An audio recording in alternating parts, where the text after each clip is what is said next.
అంటే మీరు మేము ఎవరికన్నా ఒక బీ టీం అంటున్నారా మీరు? నాకు అర్థం కాల. ఎవరు లేరు. అన్ని ఇందాక కూడా చెప్పాను. ఇది ఏ రాజకీయ పార్టీకి అన్ని ముందు వెనకాల పక్కన రైట్ పైన అన్ని చోట్ల మాకు మా హీరో గారే. మాకు ఆయన తప్పితే అసలు మాకు ఎవరు లేరండి. అంటే అండి అక్కడ ఒకటి గుర్తుపెట్టుకోండి, లెక్క చేయరు అని కాదు, నేను అదే అంటున్నాను సార్. సార్ అదే కదా సార్ అన్నాను.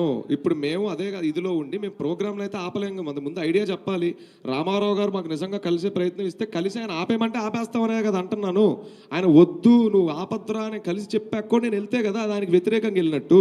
నేను అంటుంది ఏంటంటే ఆఫీస్ నుంచి వచ్చిన లెటర్కి ఆథెంటిసిటీ మీద నాకు డౌట్ ఉంది సార్. నేను ఎన్టీఆర్ గారిని అనుమానించట్లేదు ఇక్కడ సార్. ఇప్పుడు నేను లేను సార్ నా ఆఫీస్లో, రా ఎన్టీఆర్ ఆఫీస్లో నేను లేను. నేను ఎక్కడో విదేశీ పర్యటనలో ఉన్నాను. ఈ రా ఎన్టీఆర్ మీద కొన్ని విచిత్రమైన కథనాలు వస్తున్నాయి ఎక్కడెక్కడి నుంచో. మా ఆఫీస్ టీం సార్ వాళ్ళు ఏదో లెటర్ వదిలేసి ఇవన్నీ ఫేకు, ఇది మాకు సంబంధం లేదు అంటారు. అది అక్కడ నన్ను అడిగి చేస్తారని 100% చెప్పలేవు. నేను ఫోన్ టచ్లో లేకపోతే వాళ్ళు నచ్చినట్టు వాళ్ళు వేసుకోవచ్చు కూడా. నేను తొదిగి వచ్చేసరికి ఎక్కడ లెటర్ పడిపోయింది అనుకుందాం కాసేపు. ఇప్పుడు నేను దాన్ని రివర్ట్ చేయలేను. అది ఆఫీస్ నుంచి వచ్చింది సార్. ఇక్కడ 2 విషయాలు sir. A statement from mister NTR garu, point number 1.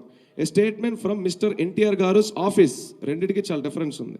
Office ఉండే దానికి ఆఫీస్ లేని దానికి అర్థమే మారిపోతుంది. నేను అదే చెప్తున్నాను సార్. ఇది మా ఏదో బలుపుగా పొగరగా చెప్తుంది కాదు సార్. మాకు అర్థం కావట్లేదు సార్. అర్థం చేసుకోండి. మాకు అట్లా ఎలాంటి ఇది లేదు. మాకు ఉన్నది సార్ 7 ఏళ్ళు ఆయన ఒక్కళ్ళ కోసం పని చేసుకుంటే వాళ్ళు ఆయనే లేరంటే ఇంకొకరైతే సతమతం అయిపోతారు సార్. మేము స్టిల్ ఇంకా ఇంకా ఇంకా దీనిలోంచి బయటకు వచ్చి వాళ్ళ మీటింగ్ జరిగేలాగా చేయగలిగాం. నిజంగా అలాంటి లెటర్ ఇంకొక సేవా సంఘం మీద కానీ ఇంకొక ఎన్జిఓ మీద కానీ ఒక సోకాల్ హీరో గారు పేరు ఫోటో వాడుకొని చేస్తున్న మంచి పనులు చేస్తున్న ఏ సంస్థకి ఇచ్చినా నాకు తెలిసి వాళ్ళు కనపడరు సార్. నాకు తెలిసి వాళ్ళు కనపడరు ఇంకా సార్. సార్ గత 3 సంవత్సరాలుగా మీరు సేవా కార్యక్రమాలు చేస్తున్నామన్నారు. మరి జూనియర్ ఎన్టీఆర్ చేతుల మీదుగా మీరు ఎందుకు లాంచ్ చేయలేకపోయినారు? సార్ జూనియర్ ఎన్టీఆర్ గారు జూనియర్ ఎన్టీఆర్ చేతుల మీదుగా మీరు ఈ ప్రోగ్రామ్ని ఎందుకు లాంచ్ చేయలేకపోయారు? సార్ ఆయన్ని కలవడమే కష్టంగా ఉందంటే ఆయన ఎలా లాంచ్ చేస్తారు సార్ ప్రోగ్రామ్? కలుస్తున్నాడు, అభిమానులు కూడా వీళ్ళు కలుస్తున్నారు, మీరు ఎందుకు కలవలేకపోతున్నారు? తెలియదు సార్, అదే అడుగుతున్నాను కదా సార్.